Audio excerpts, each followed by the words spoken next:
ఆలయాల్లో అర్చనలు చేస్తాం, బ్యాట్ పట్టి క్రికెట్ ఆడతామంటూ పురోహితులు ముందుకొచ్చారు.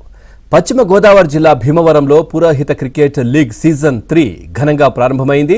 ఈ నెల 28 వరకు భీమవరం డిఎన్ఆర్ కాలేజ్ గ్రౌండ్లో పురోహిత క్రికెట్ లీగ్ జరుగుతుంది. క్రికెట్ లీగ్ను ఎంపీ పాకా సత్యనారాయణ, ఆ పిఎసి చైర్మన్ పులపర్తి రామాంజనేయులు ప్రారంభించారు. ఏపీ, తెలంగాణ, తమిళనాడుకు చెందిన 20 పురోహిత జట్లు ఈ లీగ్లో పాల్గొంటున్నాయి. పురోహిత క్రికెట్ లీగ్ విజేతలకు ₹1,00,000 ప్రైజ్ మనీగా ఇవ్వనున్నారు.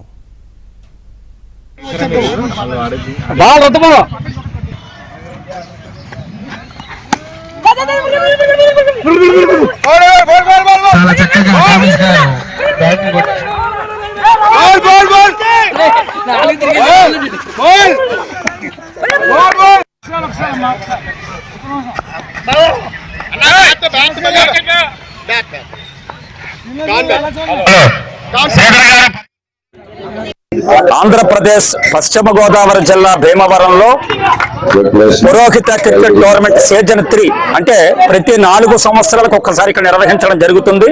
అందులో భాగంగా ఇది 4వసారి ఇక్కడ మన భీమవరంలో డిఎన్ఆర్ కళాశాల ప్రాంగణంలో క్రికెట్ స్టేడియంలో ఇక్కడ టోర్నమెంట్ నిర్వహిస్తున్నాం.